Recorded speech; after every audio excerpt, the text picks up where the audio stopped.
আল্লাহ নবী অনেক কষ্ট করেছে এই দিন ইসলামের জন্য। ইতিহাস তা সাক্ষী দিয়ে দেয়, আল্লাহ নবী যখন মক্কা জমিনে এসেছিলেন তখন অন্ধকার ছিল পৃথিবী। ছেলে মাকে হত্যা করত, বাপ নিজের মেয়েকে জন্ত পুঁতে দিত, ভাই বোনের সঙ্গে অবৈধ সম্পর্ক করত। ধনীরা গরিবদের ঘরে বাজারে গিয়ে গিয়ে গলায় বেড়ি শিকল দিয়ে আলু পটলের ন্যায় বিক্রি করত।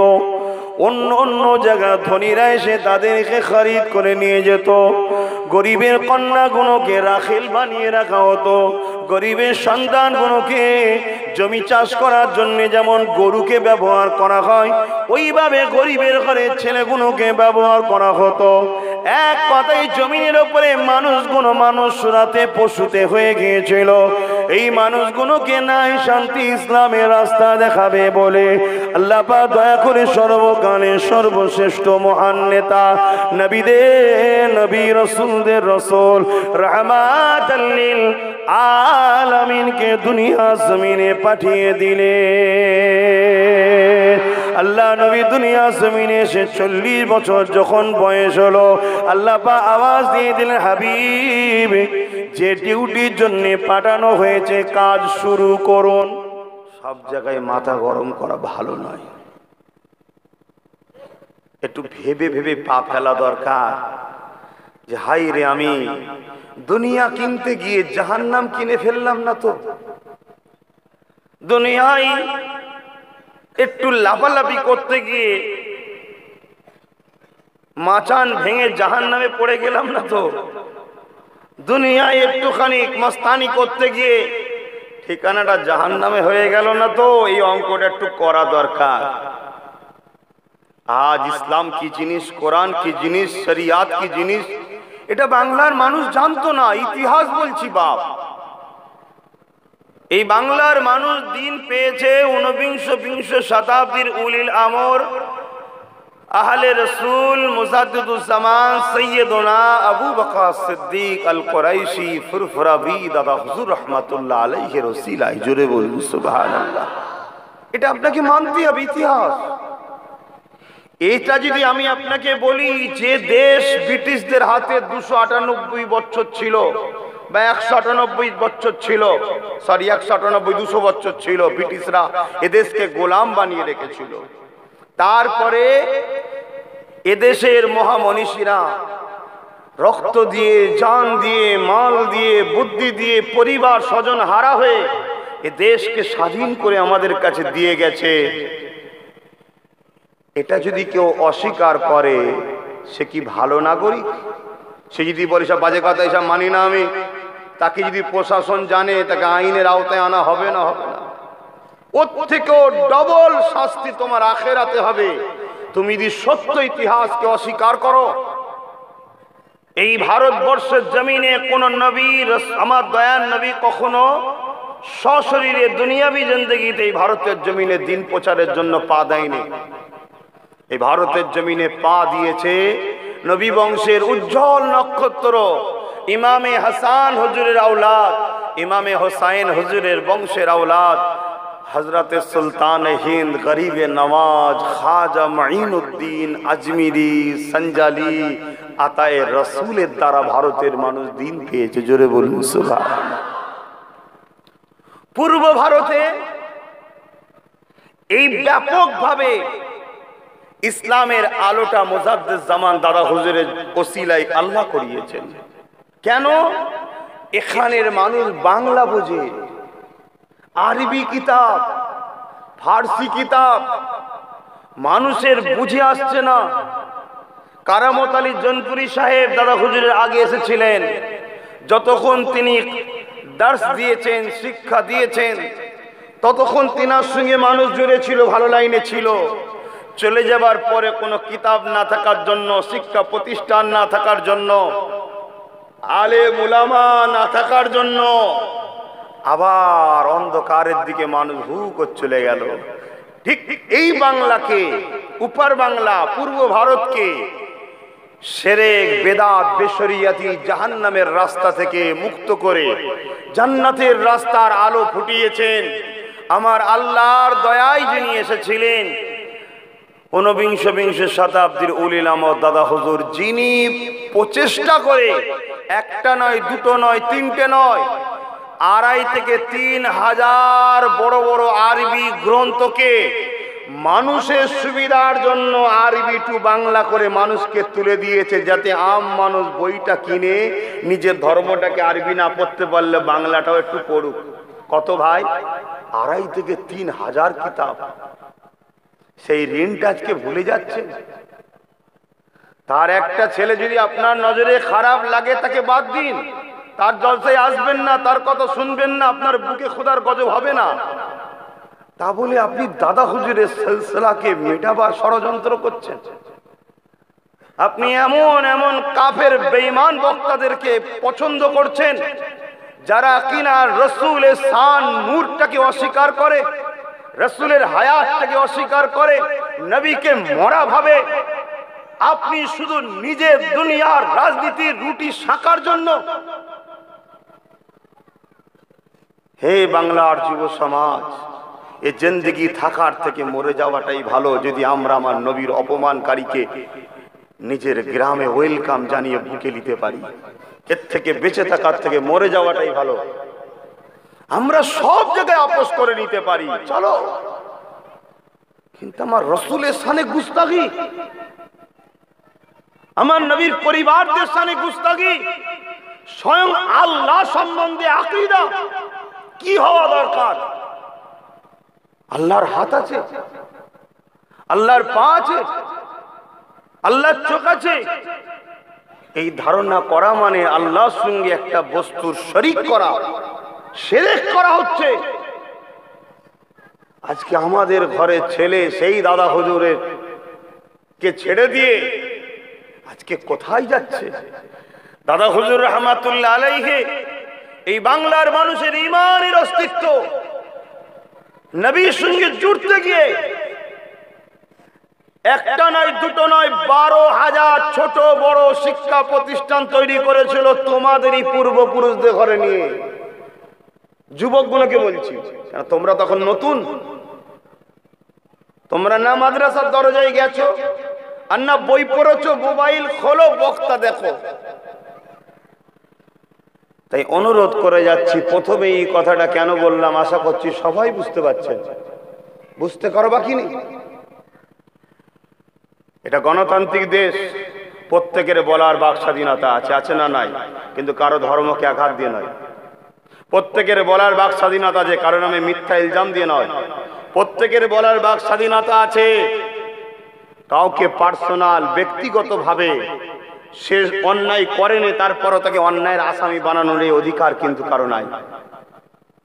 বলার স্বাধীনতা আমি বলবো, কিন্তু আমার দেশ আমাকে অধিকার দেয় না অন্য ধর্মের মানুষকে আঘাত দিবার।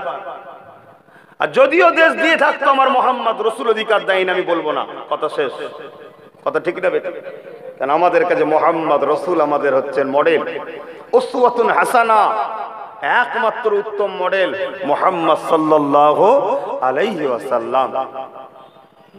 কিন্তু দুঃখের বিষয় বারবার দেখা যায় আমার মসজিদ, আমার মাদ্রাসা, আমার ধর্ম, আমার নবী, আমার ইমাম, আমার মুর্শিদ, আমার পীর, আমার গরিবে নওয়াজ, আমার ইমাম, আমাদের বেলায় কিন্তু একদল মানুষ অমুসলিম সেজে হোক আর মুসলিম সেজে হোক, বারবার ঘুরিয়ে ঘুরিয়ে কিন্তু আমাদের ঘরেই বলা হয়, ঠিক না? ঠিক। কিন্তু যারা বলে, বলার সাহস পায় একটাই কারণ, তাদের পিছনে লোক নেই, তাও বলার সাহস পায় কেন? আজকে বোঝা যাচ্ছে তাদের পিছনে একদল অশুভ ব্যক্তি আছে, যারা দুনিয়ার রাজনীতির রুটি শাঁকার জন্য, হককে গালি দিবার জন্য ঘরে ব্যবহার করায়। তার প্রমাণ আজকে বোঝা যাচ্ছে। তা তারা যদি তাদের দোকান ঠিক রাখার জন্য ইসলামের দুশমনকে আপন করতে পারে, তারা যদি তাদের ঘর ঠিক রাখার জন্য, তাদের পজিশন ঠিক রাখার জন্য, তাদের দুনিয়াবি হারাম খাদ্যকে ঠিক রাখার জন্য, তারা যদি ছদ্মবেশী সাধুরূপী শয়তানদের ঘরে ইউজ করতে পারে, হে নবীর উম্মতেরা, দাদা পীরের সিলসিলার অনুসারী ঘরের ছেলেরা, আমি আব্বাস সিদ্দিকী তোমাদের কাছে জানতে চাই, তাহলে আগামী দিনও আমাদের চলার স্বপ্ন একটাই হবে, যারা আমার রাসূল ও দ্বীন এবং মুজাদ্দিদ জামানের পক্ষে থাকবে, তাদেরই ডাঙ্কা আমরা বাজাবো, তাদেরকে নিয়ে আমরা চলবো, তাদেরই ঝান্ডা ধরবো, তাদের সাথেই থাকবো। বাকিদেরকে আমরা তালাক কবর ছেড়ে দিতে বাধ্য হব, ঠিক না বেঠিক?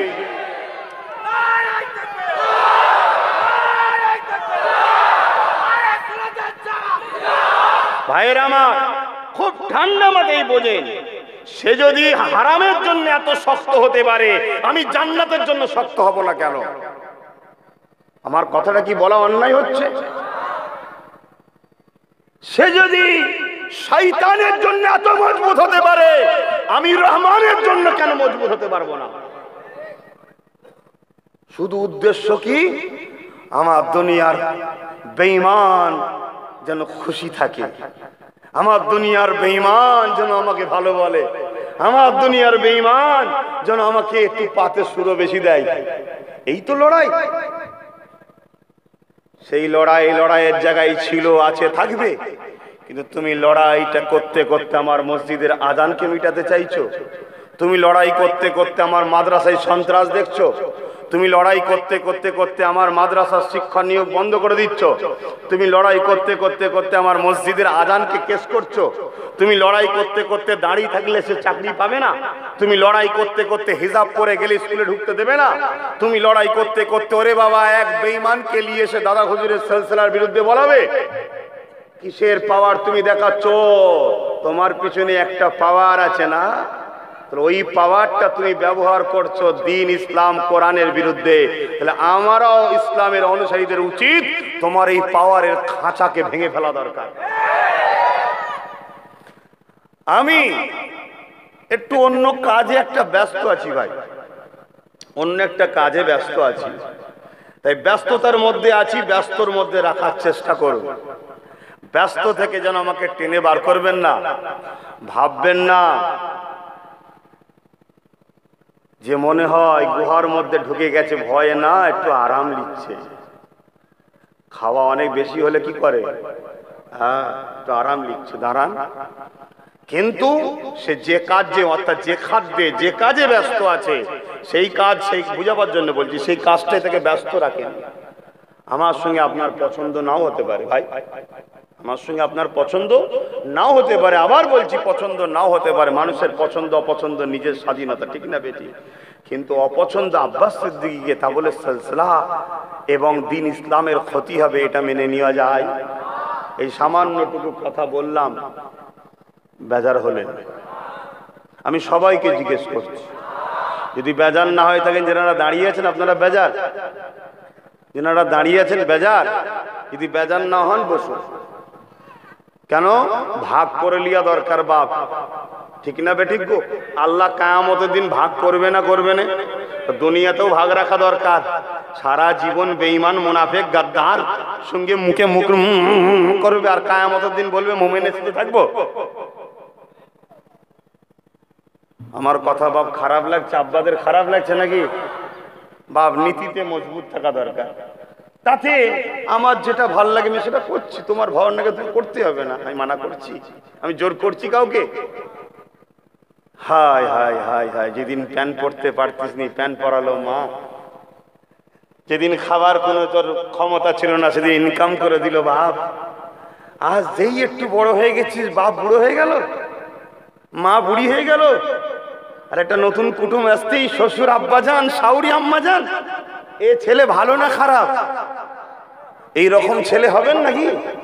এতদিন ইসলাম পেলাম, শরিয়াত পেলাম, দ্বীন পেলাম, কুফরি থেকে বাঁচলাম, শিরক থেকে বাঁচলাম, বেদাত থেকে বাঁচলাম, ব্রিটিশদের অত্যাচার থেকে মসজিদগুলো বেঁচেছে ফুরফুরের হযরত আবু বকরের ওসিলায়। শোনেন, আজ এই বাংলায় যারা ফটফট করছে, ওদের বাপ দাদা কলেমা পেয়েছে দাদা হুজুরের ওসিলায়। ওদের বাপ মায়ের বিবাহ যে নেকাটা হয়েছে হানাফি মাযহাবের উপরে, ওটাও দাদা হুজুর শিখিয়েছে। কথা বুঝছেন না, বোঝেন নে? বড় ব্যথা নিয়ে বলছে। আপনাদের কি অসুবিধা হচ্ছে নাকি? আপনাদেরও তো প্রেম মহব্বত থাকা দরকার। দাদা হুজুর কি আব্বাস সিদ্দিকীর প্রপার্টি নাকি? রাসূল পাক সাল্লাল্লাহু আলাইহি সাল্লাম আব্বাস সিদ্দিকীর প্রপার্টি? আরে নবী তো সবার। সেই নবীকে যারা আমাদের মতো মানুষ বলে মরে গেছে, পড়ে গেছে, শাফাআত করতে পারবে না, সেই নবী পাকের এলেমের গায়েবের কোনো খবর নেই, আর নেই, ইত্যাদি ইত্যাদি বলে রসুলকে যারা ছোট করতে চায়, এটা তো একটা পলিসি ইহুদিদের, খ্রিস্টানদের। কেন খ্রিস্টানদের আকীদা ঈসা নবী মরাকে জিন্দা করতে পারে, ঈসা নবী আবার আসবে, ঈসা নবী খোদার বেটা। খ্রিস্টানদের আকীদা, ইহুদিদের আকীদা উজায়ের খোদার বেটা। উজায়েরের পাওয়ার এত, উজায়েরকে যারা মানবে তারাই জান্নাতি। আর এই দিকে তারাই একদল বক্তাকে অর্থ দিয়ে সমাজে পাঠিয়েছে যে মুহাম্মদ কিয়ামত দিন বাঁচাতে পারবে না। মুসলমান ঘরের ছেলে মুহাম্মাদের দিকে থাকবে কেন? সে তো উজায়েরের দিকে যাবে, সে তো কি বলে ঈসার দিকে চলে যাবে, কারণ ওখানে থাকলে জান্নাত পাওয়া যায়। এটা তো পলিসি। সারা জীবন আমরা নবীকে নূর বলে মেনে এলাম, হঠাৎ করে একদিন শুনলাম যে ওটা ভুল কথা, ভুল হাদিস। মাথার মধ্যে এটা ব্রেনে ঢুকে গেল না, আরে ভুলে গেল। সত্যি ওই পেরেশান, এখন যন্ত্রণা শুরু হয়ে গেল। সারা জীবন আমরা ওলি আউলিয়া পীর মাশায়েখদের ঘরে মেনে চলে আসছি, ঠিক না বেড়ি? হঠাৎ করে বলছে পীর কোরআনের কোনো জায়গায় নেই, পীর ধরতে হবে না, হাদিসে নাই, পীর ধরাই সব, এটা ব্যবসা। আপনার মধ্যে এটা ব্রেনে খটকা লাগলো না, লাগলো না? এটাই তো আপনার ব্রেনকে চঞ্চল করে দিচ্ছে। কেন? পৃথিবীর একদল ব্যবসায়ী আপনাদের ঘরে খরিদ করতে চাইছে, যেমন খরিদ করেছিল আমার নবী আসার আগে আবু জেহেল, উতবা, সাইবা, আবুল আহাব। তাই আপনাকে ওই ব্যবসায়ীদের ফাঁদ থেকে মনটাকে অন্যদিকে ঘুরিয়ে রাখার ষড়যন্ত্র, আপনার বিশ্বাসে একটা ঢিল মেরে দাও, ওইলি আপনি পেরেশান থাকেন, ওই চিন্তায় পেরেশানে থাকেন। ভাই আমার, এই যে কথাগুলো বলছি, এগুলোও কিন্তু ওয়াজই হচ্ছে না, গল্প হচ্ছে। আপনাদের ধারণা কি? ওয়াজ কাকে বলে? ভালো কথার উপদেশ দেওয়া, ঠিক না? হ্যাঁ হায় হায়, রসুল বলছে যে আমার ওপরে একবার দরুদ পড়ে সে 10টা নেকি পায়, 10টা গুনাহ মাফ হয়, 10টা মাকাম বাড়ে। রসুল বলছে আমার ওপরে যে যত বেশি দরুদ পড়ে তার ভালোবাসা আমার ওপরে তত বেশি, সে কিয়ামতের দিন সে আমার কাছের হবে। জোরে বলুন সুবহানাল্লাহ। আর কেউ যদি বলে দরুদ ওসব সময় পাস, তাহলে আমাদের তো ভাবা দরকার যে সমাজের লড়াইটা কিসের হচ্ছে। আর মনে রাখবেন, আবু জেহেল কখনো নবীর সাথ দেয়নি। আজকের আবু জেহেলরাও কখনো নবীর পক্ষে যারা, তাদেরকে সাথ দেবে না, এটা অতি সত্য কথা। আজান দেবে 4:45, মসজিদের জামাতের টাইমেই নামাজ হবে। আজকে আসরের ওয়াক্ত 5:02 শেষ হচ্ছে, অর্থাৎ 4টে পর্যন্ত আমার মাহফিল করার কথা। কিন্তু আমি যদি 4টে 10, 15, 20 পর্যন্ত করি, তারপরও যদি দোয়া করে দিই, তারপরও নামাজের আসরের ওয়াক্ত থাকবে এখনো 40 মিনিট। ভয় খাবার কিছু নেই, আর ফতোয়া দিবার কিছু নেই। একটা ডাক্তারের কাছে আপনি গেছেন, দীর্ঘদিন আপনি ডাক্তারকে দেখাচ্ছেন, ঠিক না? হঠাৎ করে একজন ডাক্তার এসে বললে তোর ডাক্তারটা তো ডাক্তারই নয় রে, ও তো ফলস, ঢপ ফক, কক ডাক্তার, বেকার। আপনি ওর কথাটা শুনে একে বিশ্বাস করে নিলেন যে চিটিংবাজ। একদিন তার সাথে পরিচয়, এর সাথে এতদিনের পরিচয়। আপনি যদি বলেন না আমার তো সত্য মিথ্যা জানা দরকার, কথা ঠিকই, আপনার উচিত হবে কি, আপনার সেই পুরাতন ডাক্তারের সঙ্গে যে তার সমালোচনা করেছে ওই নতুন ডাক্তারকে বসানো। আপনি যে আমার ডাক্তারটাকে রং বলছেন, এতদিন তো ওকেই ধরেছিলাম, এক জায়গায় বসুন, ঠিক না বে? ঠিক। কারণ আপনি একেও চেনেন নে, ওকেও চেনেন নে, ডাক্তার সম্বন্ধে আপনি অন্ধ। তো এতদিন আপনারা দাদা হুজুরের সিলসিলার আলেম ওলামাদের ঘরে নিয়ে অজনসিয়া শুনে অভ্যস্ত, ঠিক না বেটি? এগুলো হচ্ছে ইমানের ডাক্তার। আলেম ওলামারা কি? ইমানের ডাক্তার। এখন কেউ এসে বললো দাদা পীরের সিলসিলা এবং সিলসিলার ওলামা এ সব বাতিল বাতিল, বেদাতি বেদাতি। তা আপনি ওই যে নতুন কেউ এসে কিছু বললো, আপনি ফট করে তার কথাটা মেনে নিলে গেল? কি এমন তার মধ্যে দেখলেন? আপনার উচিত ছিল কি, পুরাতন যাদের সঙ্গে উঠা বসা, যে আপনার কথা মেনে লোব, আমার পুরাতনের সঙ্গে বসে পুরাতনটা ফলস আপনি প্রমাণ করে দিন, আমরা থাকবো, তখন থেকে আপনাকে মানব না, আপনাকে চিনিনি, আপনি যান। এটাই উচিত তো নাকি? আম মানুষদের জন্য এটাই যথেষ্ট। বাকি স্বার্থের জন্য কেউ কাউকে ভাড়া করে নিয়ে আসে ব্রোকার হিসাবে, সেটা আলাদা কথা। কি অনেক সময় ব্রোকার দরকার হয় না, হয় না, সেটা তার ব্যাপার ভাই। কিন্তু মনে রাখবেন, সব মেনে লিয়া যাবে। কোরআন সুন্নাহর বিরুদ্ধে যদি কোনো শক্তি লাগিয়েও তোমরা চেষ্টা করো, ইতিপূর্বের ইতিহাসগুলো একবার তুলে পড়ে লিও। খোদার মাত্র হয়েছে দুনিয়ার মানুষ যারা কোরআন ও রাসূলের পক্ষে, তারা যুগে যুগে কিন্তু প্রতিরোধ করেছে, সংগ্রাম করেছে, তাদের নাম নিশানা মিটিয়ে দিয়েছে। আমরা ভুলে যাইনি সেদিনের কথা। এই দেশে আকবর বলে একটা বাদশা ছিল, জানেন না?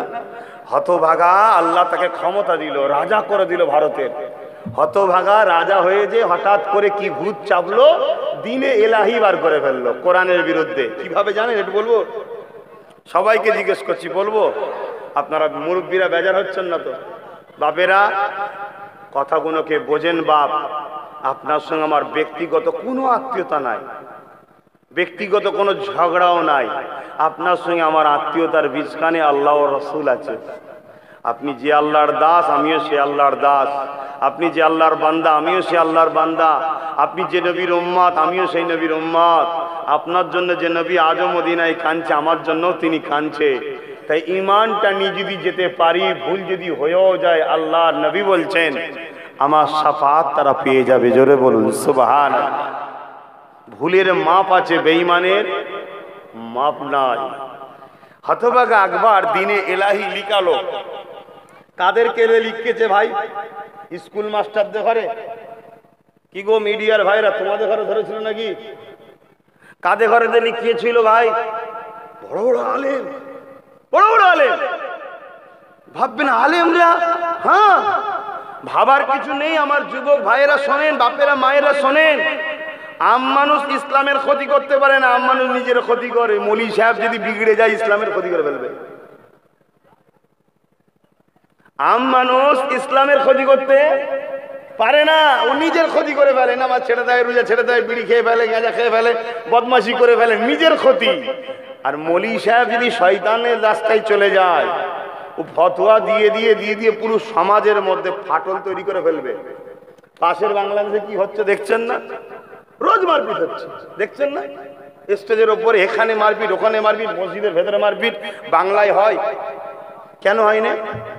বাংলায় আব্বাস সিদ্দিকীকে কে মানছে না মানছে বড় কথা, বাংলার মানুষ এক কথাই দাদা হুজুরকে মানে। তাই এখানে ফিতনা নেই। এই ফিতনাটাকে যখন 10টার দিকে ভাগ করে দেওয়া হবে, তখন দেখবেন গুতগুতি হচ্ছে। এটাকে বোঝার চেষ্টা করুন। আর এই গুতগুতি লাগাবার জন্য ইসলামের দুশ্মনরা নতুন করে সাধুরূপী শয়তানদের ঘরে প্রবেশ করাচ্ছে। তো হতভাগা একবার আলেমদের ঘরে দিয়ে ওই বই লিখালো, দিনে এলাহি বইটার নাম, লিখে বিশাল একটা উঁচু গাছে লাল কাপড় দিয়ে বেঁধে দিল, যাতে মানুষের সকালে উঠার পরে এক ঝলকে যেন নজরে পড়ে। গরিব মানুষরা উঠেছে, গরিবরা একটু সকাল সকাল ওঠে, বড় লোকরা বাপ সবাই নাই, যারা আল্লাহ ভয় করে বড় লোক আছে তারা ওঠে। আর বেশিরভাগ বড় লোক হয়ে গেলে আল্লাহর ভয়ও কমে যায়। ও ফজরের নামাজ কোথায় হয় আল্লাহ ভালো জানে, ও ভালো জানে। কিন্তু গরিবরা সকাল সকাল ওঠে, ঠিক না বেঠিক? এটা আকসার। তো এক গরিব মানুষ উঠেছে, উঠে দেখছে, কখনো মনে হচ্ছে কিছু হিরে দানা আছে নাকি দেখি, আবার চিন্তা করছে না কিছু যদি বিপদে হয়ে যায়, গরিব মানুষ লোভ করার দরকার নেই বাবা। এক কান দু কান তিন কান হতে হতে পুরো এলাকা বাজার গরম, লোক ভিড় করছে। রাজার কানে খবর চলে গেছে, রাজা বলছে ভিড় বাড়ুক, এখন যাব না, ভিড় বাড়ুক, ভিড় বাড়ুক। আরো খবর ছড়াচ্ছে, বাড়তে বাড়তে বাড়তে হাজারো লোক। তখন তখন হাজার মানে বিরাট ব্যাপার রে ভাই, হাজার হাজার হাজার হাজার লোক হাজির হয়ে গেছে। রাজা ঘোড়ার গাড়ি করে এসছে, একদম সাধুরূপী শয়তান। কি হয়েছে যেন কিছুই জানে না। রাজা আপনা দেখুন, রাজা সবাইকে বললো এই কিছু লোক ওঠো গাছে, সবার সামনে। গাছে উঠলো, নামলো, খোলো, খুলে দেখছে কিতাব। এত হাজার হাজার মানুষের সামনে রাজা বলছে এটা ঐশী বাণী, আসমান থেকে এসেছে, এটা দিনে ইলাহি, তার নমুনা। হাজার হাজার মানুষ উপাসনা শুরু করে দিল, কোরআনকে ছেড়ে দিয়ে নতুন কিতাব। কথা বুঝছেন? কিছু আলেম সেখানে পয়সায় বিক্রি হয়েছে না হয়নি? আপনারা জানেন মসজিদে আকসা সালাউদ্দিন আইবি উদ্ধার করেছিল একবার, জানেন কি? সালাউদ্দিন আইবি উদ্ধার করে, এই কথাটা বলে আমি একটু অন্যদিকে চলে যাচ্ছি। আপনারা মনে হচ্ছে একটু বিরক্ত হচ্ছেন নাকি? একটু জোরে বলেন না। হ্যাঁ, বিরক্ত হচ্ছি। সালাউদ্দিন আইবি আর জলসা তো অন্যদিকে অনেক শুনেছেন, এইগুলো একটু শোনেন, এগুলো জানেন। ইতিহাস আমাদের, কাদের ইতিহাস? আমাদের ইতিহাস রে বাবা। মুজাদ্দিদ আল-ফেসানি, হতভাগা আকবর, এরাই চক্রান্তকে ব্যর্থ করেছে। কে মুজাদ্দিদ আল-ফেসানি? যিনি একজন পীর সাহেব, তিনারও পীর আছে। জোরে বলুন সুবহানাল্লাহ। পীর বললে আমরা ঘাবড়ে যাই। পীর তার বাংলা কথা কি? পথ প্রদর্শক। ইংলিশে কি? গাইডম্যান। আরবিতে কি? মুর্শিদ। ফার্সিতে কি? পীর। কত মাথায় ঢুকছে? এদেশে পীর বলা হয় কেন? এদেশে ফার্সি কথাতে সব ছিল। এদেশে 700 বছর যারা রাজত্ব করেছিল, আইন কানুন বই টই সব লিখালিখি, দেশের জমি জায়গায় বেশিরভাগ সব ফার্সি কথা। তাই আমাদের কথার মধ্যে এখনো ফার্সি আছে। এখনো যে দলিল টলিল লিখা হয় ওর মধ্যে অনেক ফার্সি ঢুকে আছে। বুঝাতে পারছি তো? সেই টানটা রয়ে গেছে। অ্যাকচুয়ালি আরবিতে হচ্ছে ওলিয়াম মুর্শিদা, মুর্শিদ তালাশ করো, মুর্শিদ ধরো। মুর্শিদ কে? যে তোমাকে আল্লাহ ও রসুলের রাস্তা দেখাবে, শিক্ষক। যেটা দৈনিক আমরা সূরা ফাতিহাতে পড়ি, ইহদিনাস সিরাতাল মুস্তাকিম। আল্লাহ হিদায়াতের রাস্তা, আমাকে ইহদিনাস সিরাতাল মুস্তাকিম, মুস্তাকিমদের রাস্তা, হিদায়াতের রাস্তায় আমাকে চালান। হিদায়াতের রাস্তা কোনটা? সিরাতাল্লাযীনা আনআমতা আলাইহিম, যাদের উপরে আল্লাহ আপনি ইনাম দিয়েছেন, ওটা হলো হিদায়াতের রাস্তা। আল্লাহ ইনাম দিয়েছে কাদের রাস্তায়? আল্লাহ নিজে বলছে মিনান নবীন ওয়াস সিদ্দিকিন ওয়াস শুহাদা ওয়াস সালিহিন। 4 শ্রেণী আল্লাহ তাদের উপরে ইনাম দিয়েছে। আল্লাহ বলছে এই 4 শ্রেণী আমার বন্ধু। জোরে বলুন সুবহানাল্লাহ। আল্লাহ কোরআনে বলছে আইয়ুহাল্লাযীনা আমানুত্তাকুল্লাহ, হে বিশ্বাসী ঈমানদারেরা আমি আল্লাহ আমাকে ভয় কর। ওয়া কুনু মা'আস সাদিকিন, এবং সত্যবাদীদের অনুসরণ কর। সত্যবাদী কারা? ওই যে মিনান নবীন ওয়াস সিদ্দিকিন ওয়াস শুহাদা ওয়াস সালিহিন। আমি দাদা পীরের কে মানি। যদি কেউ দেওবন্দি থাকেন আশপাশে, আমার বন্ধুকে শোনেন, আপনারাও পীর মাননেওয়ালা। আপনাদের পীর হলেন হাজী ইমদাদুল্লাহ মুহাজির মাক্কি রাহমাতুল্লাহ আলাইহি, যিনি জগৎ বিখ্যাত একজন আল্লাহর ওলি ছিলেন। জোরে বলুন সুবহানাল্লাহ। এই যে শুয়ে আছে মাওলানা তায়েব সাহেব, যে মাদ্রাসা রয়েছে না, উনিও পীর মেনেছেন। ওনার মুর্শিদ রয়েছে, পীর রয়েছে।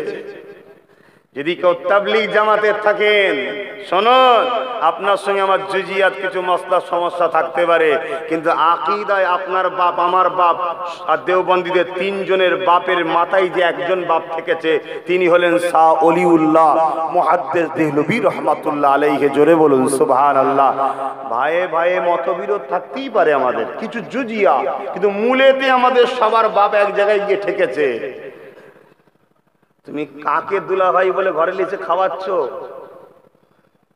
সে তোমার বাপকে ঘুরিয়ে কিতাবে গাল দিয়ে রাখে না তো? সে তোমার বাপকে মুশরিক বলে রাখে না তো? নিজের পজিশন ঠিক করতে গিয়ে দাদাকে জাহান্নামী বানাচ্ছ। একটু হুঁশ করে করে চলো। অনেক কিছু করতে পারি আলহামদুলিল্লাহ, শুধু একটা জায়গায় খামোশ খেয়ে যায়। রাসূল 1500 বছর আগে যেটা জুলখায়সারা তামিমির বিষয়ে বলেছিল, এই উমর মেরো না। সমাজ বলবে দেখো মুহাম্মদ তার অনুচরকে দিয়ে তার অনুচরদের মারাচ্ছে। আজকেও সমাজ বলবে মোল্লা মোল্লাই মারপিট হচ্ছে। কেন? সেজে আছে তো মুনাফিক গুলো মুসলমান। তো হতভাগা আকবর এই দ্বীনে ইলাহি এইভাবে মানুষের কাছে। হ্যাঁ, আমি যেটা বলছিলাম, হযরতে সালাউদ্দিন আইবি একজন বিশাল বড় রাজা ছিলেন, শাহিনশা ছিলেন, রাজ ক্ষমতার অধীনে বসে আছে। এমন সময় খবর এলো মসজিদে আকসাকে ইহুদিরা দখল করেছে। হুজুর আমার চোখ দিয়ে পানি, দিল ভেঙে যাচ্ছে। আল্লাহ, তোমার ঘর বেউজ্জতি, কি মুখ দেখাবো তোমাকে? আর আজকে আমরা ভাবি আমার কলকাতায় 70টা মসজিদ বন্ধ করে জেনে শোর পর্যন্ত চলে। এ কথা যখন বলবো তখন আব্বাস সিদ্দিকীকে ভালো লাগবে না অনেক মুসলমানের। কেন কেন ভালো লাগবে না? তাদের ভয় হয় যাদের থেকে আমাদের রুটি আসে তাদেরই নেতৃত্ব তো বন্ধ করা হচ্ছে। এরা পেটের জ্বালায় সামান্য রুটির জন্য আল্লাহর ঘরকে বিক্রি করতে পিছপা হয়নি। আগামী দিন মাফ করবেন, ভাষা খারাপ লাগলে এরা পেটের জ্বালায় নিজের পরিবার দিয়ে ঘর বিক্রি করতে পিছবে না। এরা অতি সত্য কথা বলে যাচ্ছি। আপনি ইতিহাস পড়েননি, আমাকে ভুল লাগতে পারে। ইতিহাস পড়ুন, বাংলায় বেরিয়ে গেছে লাখো ইতিহাস পড়ুন। তোমার বাপ দাদু, তোমাদের পূর্বপুরুষদের ইতিহাসটাই পড়ে তুলে দেখো। হযরতে সালাউদ্দিন আইবি হুজুর লাখো লাখো মানুষের নিয়ে, সৈন্য নিয়ে বিশাল লড়াই, অনেক বড় কথা, আল্লাহর ঘরকে উদ্ধার করলেন। এটা ছিল পরীক্ষা। উদ্ধার হয়ে গেল, বিশাল আনন্দ করছে সবাই যে কিয়ামতের দিন আল্লাহ যদি বলে সালাউদ্দিন কি করেছিস, আমি বলবো খোদা সন্ত্রাসের হাত থেকে তোমার ঘরের ইজ্জতকে রক্ষা করেছি। আজ আমাকে কঠিন ময়দানে মাশর থেকে আমাকে তুমি হেফাজত করে জান্নাতে দাও, এই আশা রাখবো। কি আশা করা যেতে পারে না? পারে না? এত নামাজ, এত রোজা, এত দাড়ি, এত টুপি, কেউ উঠে দাঁড়িয়ে বলতে পারবেন আমি নামাজ পড়েছি, আমি জান্নাত চলে যাব? কেউ বলতে পারবেন আপনার নামাজ কবুল হয়েছে? জানেন আপনি? কিন্তু আশা, তাহলে আল্লাহর ঘরের ইজ্জত রক্ষা করেছি, আশা। সবাই আনন্দ করছে, হুজুর কিন্তু মন খারাপ করে আবার ঘরের দরজাতে বসে আছে। প্রধান সেনাপতি এসে বলছে, হুজুর এই আনন্দে আপনার শরীক নেই কেন? হুজুর বললেন, এই জায়গাটা মন দিয়ে শোনো, আপনারা আম মানুষ তো, এই জায়গাটা মন দিয়ে শোনেন। হুজুর বললেন, শোনো বাবা, প্রকাশ্য দুশ্মন চিনা যায়। প্রকাশ্য দুশ্মন লক্ষ লক্ষ ছিল, তাদের মোকাবেলায় আমরা বুককে ঢাল বানিয়েছি, ঝাঁপিয়ে পড়েছি খোদার ঘরের জন্য, জানমালের মায়া করিনি। প্রকাশ্য দুশ্মনকে পিছিয়ে দিয়ে তাদেরকে পরাজিত করে আল্লাহর ঘরকে উদ্ধার করেছি। কিন্তু আমার কওমের মধ্যে একদল মুনাফিক এখনো রয়েছে, তাদেরকে যদি আমি সালাউদ্দিন মিটাতে না পারি, আমি চলে যাব, খোদার ঘর তো রয়ে যাবে। কিছুদিন পর আবার এরা মসজিদে আকসাকে সওদা করবে, টাকার বিনিময়ে বিক্রি করে দেবে। আরে তাম পৃথিবী জুড়ে লাখো হাজারো কোটি ডলার টাকা আলেম সেজে একদল মুনাফিকদের পিছনে খরচ করা হচ্ছে। শুধু মহল তৈরি করা হচ্ছে, ইসলামের মসজিদগুলোকে ভাঙা হবে, মাদ্রাসা ভাঙা হবে, ইসলামের একটা একটা কর্মকাণ্ডকে মিটিয়ে ফেলা হবে, এর জন্য প্ল্যান তৈরি করা হচ্ছে। আমি গল্প বলছি নি, আর আমাকে গল্প বলার জন্য নিয়ে আসা হয়নি। আমি অনুরোধ করে যাচ্ছি, আমার কওম কিয়ামতের দিন জবাব দিতে হবে আল্লাহর কাছে। সজাগ হও। আল্লাহ বিবেক দিয়েছে, বুদ্ধি দিয়েছে, জ্ঞান দিয়েছে, তুমি কাকে সাপোর্ট করো, কার পাশে দাঁড়াও, কার পিছনে ধরছ, কার ঝান্ডা ধরেছ, তার উদ্দেশ্যটা কি? তার উদ্দেশ্য আমার কওমকে গরিব বানাবে। প্রথম পেটের জ্বালা যখন ধরবে তখন হচ্ছে ভিক্ষা দেবে, ভিক্ষা দিয়ে বলবে মসজিদ যখন ভাঙবো তুই চুপ থাকবি, না হয় তোর ভিক্ষাটা দেবো না। এই পেটের জ্বালায় মসজিদ ভাঙবে, দেখবে চুপ করে থাকবে। এই প্ল্যান তৈরি করা হচ্ছে। তোমার কাছে যদি তোমার ঘরটা প্রিয় লাগে, আমার কাছে আমার জানের থেকে প্রিয় আমার মসজিদ, তাই আমি মসজিদের জন্য কথা বলি। আপনার আজের আপত্তি আছে? হযরতে সালাউদ্দিন আইবি একটা গোয়েন্দা দপ্তর টিম তৈরি করলেন, প্রত্যেকটা মসজিদে মসজিদে পাঠিয়ে দিলেন। তখন মসজিদ কেন্দ্রিক দ্বীনের ইসলামের পুরো গ্রামকে নিয়ন্ত্রণ করা হতো মসজিদ থেকে। হাইয়া আলাস সালাত এখন মসজিদ থেকে হয়, হাইয়া আলাল ফালাহ কিন্তু মসজিদ আর নেই। হাইয়া আলাস সালাত, সালাত के लिए खड़े हो जाओ, रेडी हो जाओ, तैयार हो जाओ, এটা হয় মসজিদ থেকে এলান দেওয়া হয়। কিন্তু হাইয়া আলাল ফালাহ এটা হচ্ছে না মসজিদ। আর মসজিদ তো মুসলিম গ্রামের পার্লামেন্ট, ইমাম তো পার্লামেন্টের নেতা, ওখান থেকে গ্রাম নিয়ন্ত্রণ করা হবে ইসলামের আন্ডারে, মুসলিমদের নিয়ন্ত্রণ করা হবে। মুসলিমদের সমাজ ব্যবস্থা, জীবন ব্যবস্থা, অর্থনীতি ব্যবস্থা, এডুকেশন ব্যবস্থা, রাজনীতির ব্যবস্থা, পরিবার নীতির ব্যবস্থা, সবকিছু তো মসজিদ থেকে হবে। এটা ছিল আমার রাসূলের আদর্শ। কিন্তু আমরাই মিটিয়ে দিয়েছি মুসলমান। দুনিয়ার জালিম বেঈমান সন্ত্রাস, তাদের নেতাদের দলদাস হয়ে আমরা মসজিদগুলোকে মিটিয়ে দিচ্ছি। ভাই আমি নেবে চলে যাব নাকি? আমার ভেতরে কষ্ট হচ্ছে তাই বলে ফেলছি, আপনারা বেজার হচ্ছেন না তো? আল্লাহর হস্তে আযাব আসার আগে পরিবর্তন হন। আর ইমাম হযরতদের বলি, আল্লাহর হস্তে আব্বাস সিদ্দিকীকে বাদ দেন। মসজিদ তৈরি করতে হয়, মাদ্রাসা তৈরি করতে হয়, পড়াশোনা করেছেন, ইমামতির জায়গায় স্থান পেয়েছেন, এটা দাদা হুজুরের অবদান। সেই দাদা হুজুরকে ভুলে যাবেন না, এতটুকু শুধু বলে গেলাম। ইমাম সাহেবদের কাছে এতটুকু আমার আশা, নেমা খারামি যেন দাদা হুজুরকে ভুলে যাবেন না, কেন এই বাংলা দাদা হুজুরের অবদানে হয়েছে। ইতিহাস খুলে দেখেন কি হতো ওই বাংলায়। তো সালাউদ্দিন আইবি গোয়েন্দা টিম পাঠিয়ে দিল, মসজিদে মসজিদে গিয়ে সব বসে আছে, মুসল্লিরা নামাজ পড়ে চলে গেলে কোড ভাষাতে, কিছু কিছু ভাষা কোড থাকে না, ওই কোড ভাষাতে ইমাম সাহেবের সঙ্গে কথা বলছে। একটা মসজিদের কথা বলছি, সিরিয়ার মেন শহর, যে মসজিদে একসাথে কয়েক লাখ লোক নামাজ পড়ে, কয়েক লাখ লোক ইমামকে তৎকালীন সময়, এখন তো ইমামের মর্যাদা নেই রে বাবা, কেন উপদিগান যাচ্ছি না, ইমাম মানে তখন জানের থেকে বেশি প্রিয়, এত ভালোবাসতো মানুষ। আরে এ কোরআন পড়ে, আমরা কোরআন জানি না, এ রসুলকে মানে আমরা রসুলকে দেখি না, হতিব জানের থেকে বেশি ভালোবাসতো, বুঝতে পারছেন? তো ওই ইমামের সামনে বসে দুজনে কোর্টে কথা বলছে, এই দুটো গোয়েন্দা। ইমাম মনে করেছে হয়তো আমার সম্প্রদায়, সাথে করে নিয়ে যে হুজরার মধ্যে নিয়ে গেছে, নিয়ে যে স্ত্রীকে বলছে আমাদের স্বজাতি, একে খেতে দাও। কি খেতে দিয়েছে জানেন? গল্প বলছি না, ইতিহাস বলছি। শুকরের গোশত আর মদ ইমামের স্ত্রী খেতে দিচ্ছে সালাউদ্দিন আইবির দুজন সেনাকে, গোয়েন্দাকে। কেন? ভেবেছে এটা হলো তাদেরই, আগিয়ে চলন। তখন এরা নিজেদের ড্রেসটা যখনই খুলছে, তখন চোখ বড় হয়ে গেছে, ছুটি আর যাবি কোথায়? সে একজন ইহুদি।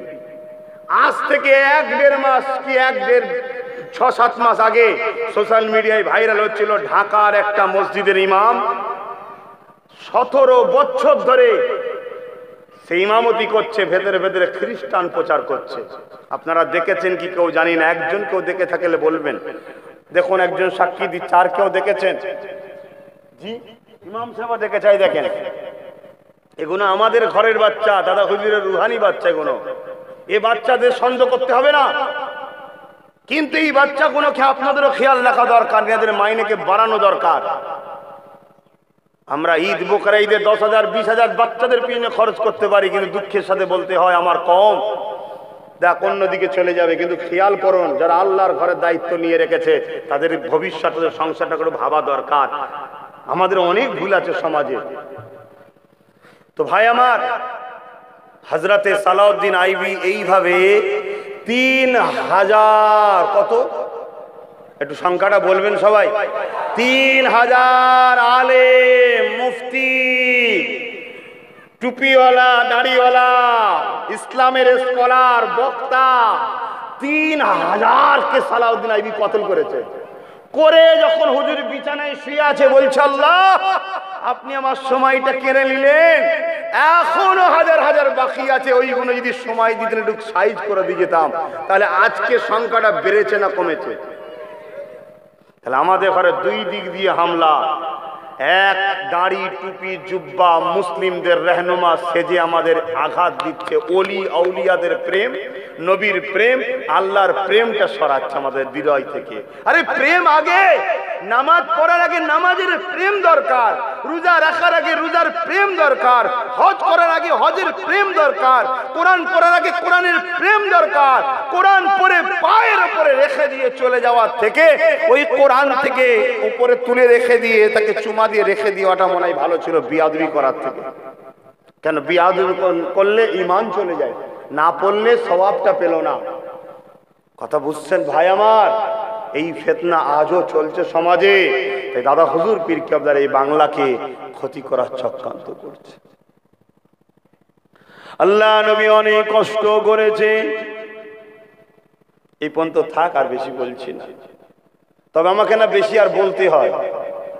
আমি চাইবো তুমি তোমার ভালো লাগে না, তুমি তোমার রাস্তায় থাকো, আমি আমার রাস্তায় থাকি। আর না হয় নিজের স্পেশাল করে আবার 2-4 দিন পরে এসে আবার না বলতে হয়।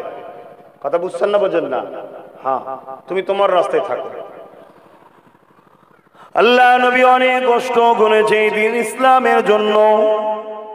ইতিহাস তা সাক্ষী দিয়ে দেয় আল্লাহ নবী যখন মক্কা জমিনে এসেছিলেন তখন অন্ধকার ছিল পৃথিবী। ছেলে মাকে হত্যা করত, বাপ নিজের মেয়েকে জন্ত পুঁতে দিত, ভাই বোনের সঙ্গে অবৈধ সম্পর্ক করত, ধনীরা গরিবদের ঘরে বাজারে গিয়ে গলায় বেড়ি শিকল দিয়ে আলু পটলের ন্যায় বিক্রি করত। অন্য অন্য জায়গা ধনীরা এসে তাদেরকে খরিদ করে নিয়ে যেত। গরিবের কন্যাগুলোকে রাখেল বানিয়ে রাখা হতো। গরিবের সন্তানগুলোকে জমি চাষ করার জন্য যেমন গরুকে ব্যবহার করা হয়, ওইভাবে গরিবের ঘরের ছেলেগুলোকে ব্যবহার করা হতো। এক কথায় জমিনের উপরে মানুষগুলো মানুষ রাতে পশুতে হয়ে গিয়েছিল। এই মানুষগুলোকে নাই শান্তি ইসলামের রাস্তা দেখাবে বলে আল্লাহ পাক দয়া করে সর্বকালের সর্বশ্রেষ্ঠ মহান নেতা নবীদের নবী রাসূলদের রাসূল রাহমাতাল লিল আলামিনকে দুনিয়া জমিনে পাঠিয়ে দিলেন। আল্লাহ নবী দুনিয়া জমিনে এসে 40 বছর যখন বয়স হলো, আল্লাহ পাক আওয়াজ দিয়ে দিলেন, হাবিব যে ডিউটির জন্য পাঠানো হয়েছে কাজ শুরু করুন, কাজ শুরু করুন। একদল মানুষ আমার নবীর উম্মতদের ঘরে এই জায়গাতে বেঈমান বানাবার একটা প্ল্যান লিখছে। এই প্ল্যানটা একটু বলে দিই, নবীর জন্য বলবো না। 40 বছর বয়সে নবী দিনের প্রচার শুরু করেছে। একদল লোকের বক্তব্য, নবী 40 বছর বয়সে নবুয়াত পেয়েছে, তার আগে নাকি নবী ছিল না। শুনছেন আপনারা এতদিন কি শুনে আসছেন? বলুন বলুন, একটু সাহস করে বলুন। বাপ আদম যখন পানি মাটির সঙ্গে মিশেছিল কাদার সঙ্গে, তখন আমার নবী, বলুন বলুন, এটা শুনে আসছেন না আসছেন না? এবার এটা ভুল কি ঠিক আপনারা আম মানুষ জানেন, আলেমরা বলে শোনেন, ঠিক না বেটি? এখন কেউ একজন এসে এখানে বসে বলল যে নবী 40 বছর আগে নবুয়াত পাইনি, তখন নবী ছিলেন না, 40 বছর বয়সে এটা নতুন কথা আপনার কাছে গেল না এটা একটা টেনশন না? টেনশন না, এমনি দিন রাত এখন ওই রসুল যে বলেছেন ঘন্টার মতনই যাচ্ছে। এই সকাল এই রাত, এই দিন এই রাত, ঠিক না বেটি? কাজ গুছিয়েও যায় না, আবার এই ফিতনা মাথায় ঢুকে পেরেশান হতে হবে না? হবে না? যদি বলেন সত্য তো আমায় জানতে হবে, কথা ঠিকই সত্য জানতে হবে। 1000 বছর ধরে যারা বলে এলো রসুল লাউলা কালামা খালাকুল আফলাক, सबसे पहले जमीन से पहले, आसमान से पहले, चांद से पहले, सितारों से पहले, जबाल से पहले, हजाज से पहले, हिंदुस्तान से पहले, मक्का से पहले, मदीने से पहले, आर्श से पहले, कुर्सी से पहले, फरिश्तों से पहले, हर कुछ चीज से पहले खुदा जब अपने आप को जाहिर करने का इरादा किए तब खुदा ने फरमाया कुन हो जा फयाकुन, किया हुआ। एक नूर हुआ जिसका नाम खुदा ने प्यार से पुकारा मोहम्मद, तब से मेरे नबी थे, है तब से मेरे नबी मोहम्मद रसूल थे। जोरे बोलूं सुभान। এটা 1000 বছর ধরে আমরা শুনে আসছি, আম মানুষের কথা বলছি। আর আমরা 1000 বছর ধরে আলেমদের থেকে সনদ বাই সনদ পড়ে আসছি। হঠাৎ করে একজন এসে ফিতনা লাগিয়ে দিল। ধর্ম বাপ, সব জিনিস নতুন ভালো নয় বাপ, সব জিনিস নতুন ভালো কি? গাড়ি পুরাতন হয়েছে, নতুন শখ যাচ্ছে, ঠিক আছে, এটা দুনিয়ার মজা, ইউজ করো। বাড়ি পুরাতন হয়েছে, পরিষ্কার করে আবার রং করলে নতুন, বা ভেঙে নতুন করে ডিজাইন করলে ঠিক আছে, আল্লাহ দিয়েছে, একটু ভোগ করার শখ গেছে, পাপ নাই, করো। হালাল পয়সা যদি ইনকাম হয় অসুবিধা নাই। কারবারের দোকানটা পুরাতন হয়ে গেছে, নতুন করে করো। এ দলটা ভালো নয়, চলো ওই দলটা নতুন করে আনি, ঠিক আছে। সব দুনিয়ার মামলা পছন্দ হতে পারে, এদিক ওদিক নদীর এক পার ভাঙবে এক পার গড়বে, ঠিক আছে। সব জিনিসটা বলে চেঞ্জ করো না। আর সবটাই যদি চেঞ্জ করতে হয় তাহলে সর্বপ্রথম বাপটাকে চেঞ্জ করো। অনেকদিন হয়ে গেছে, 60-70 বছর হয়ে গেছে, মুখ তুবড়ে, দাড়ি পেকে, চুল উঠে, দাঁত পড়ে, বেকার লাগছে। নতুন একটা বাপ আনবেন নাকি কেউ? এ জ্ঞান খুব ভালো টনটনে আছে, সবটা যেমন হয় না তেমন নতুন কোরআন আর শখ করুনি, নতুন রসুল আর শখ করুনি, নতুন দিন শখ করুনি। তাই দিনের মধ্যে রসুল বললেন 73টা দলে বিভক্ত হবে, 72টা ফেরকা হবে, একটা দল জামাত হবে, সেটা হলো জান্নাতি। কি নাম হুজুর সেই দলটার? কোরআনের ভাষায় হিজবুল্লাহ, হাদিসের ভাষায় আহলে সুন্নাত আল জামাআত। জোরে বলুন সুবহানাল্লাহ। যে দলের পূর্ব ভারতের ইমাম মুজাদ্দিদুজ্জামান দাদা হুজুর পীর কেবলা, জোরে বলুন সুবহানাল্লাহ। যে দলেরই উত্তর 24 পরগনার বিশাল অবদান রয়েছে, তিনি হলেন বসিরহাটের আল্লামা রুহুল আমিন শাহ রহমাতুল্লাহ আলাইহি, জোরে বলুন সুবহানাল্লাহ। যে দলের জগৎ বিখ্যাত ভারতবর্ষের ইমাম হযরতে খাজা গরিবে নওয়াজ আজমিরি সঞ্জালি হুজুর, জোরে বলুন সুবহানাল্লাহ।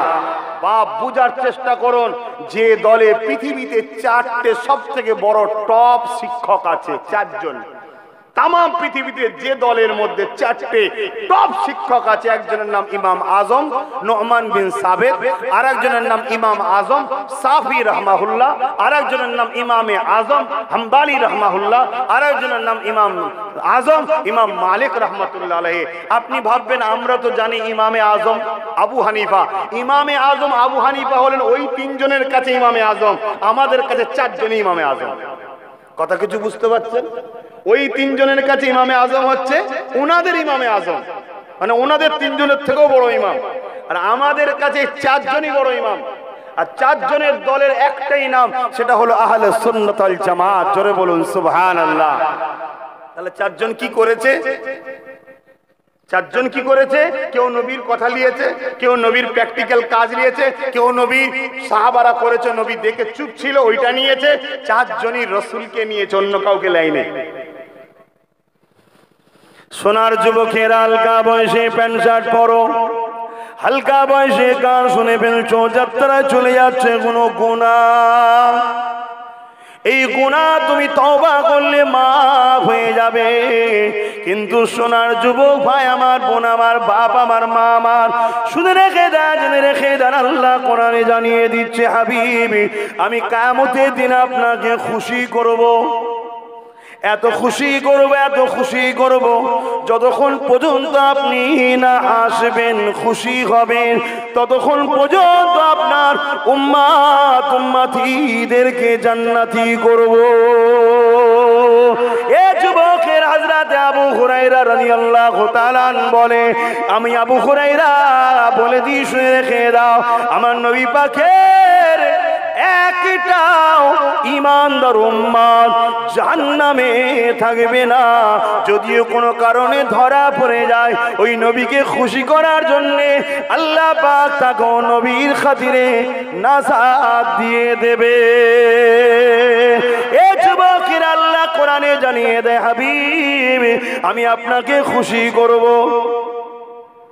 সত্যি করে বলুন, আমাকে বাড়িওয়ালা বসতে দিয়েছে, উজু করে একটু ঘরে বসলাম, 1 মিনিট হোক, 30 সেকেন্ড হোক আর 2 মিনিট বসতে দিয়েছে না দেয়নি, আমি ঢুকেই দেখছি আমার দুশ্মনটা বসে আছে। বাড়িওয়ালার সঙ্গে আমার দিলটাকে খুশি করতে পারলো? বলবেন তো?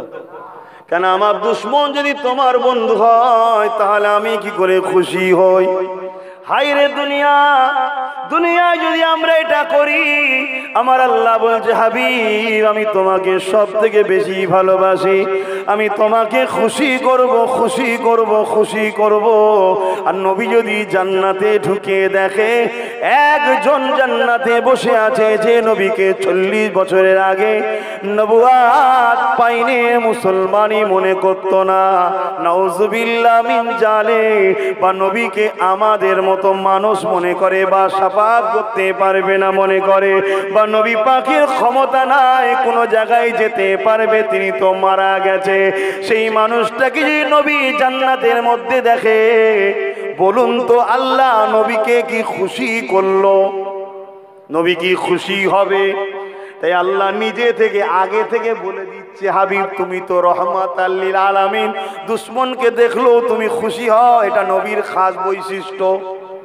কিন্তু আল্লাহ হাবিবকে খুশি করার জন্য আগে থেকেই জানিয়ে দিয়েছে, হাবিব জান্নাতে, মন দিয়ে শোনে, জান্নাতে এমন একজনকে দেখতে পাবেন না যারা দুনিয়া জমিনে আপনার সঙ্গে দুশ্মনী রেখেছিল, বা আপনার দুশ্মনদের সঙ্গে বন্ধুত্ব রেখেছিল, এমন একজনকেও আমি আল্লাহ জান্নাতে যেতে দেব না।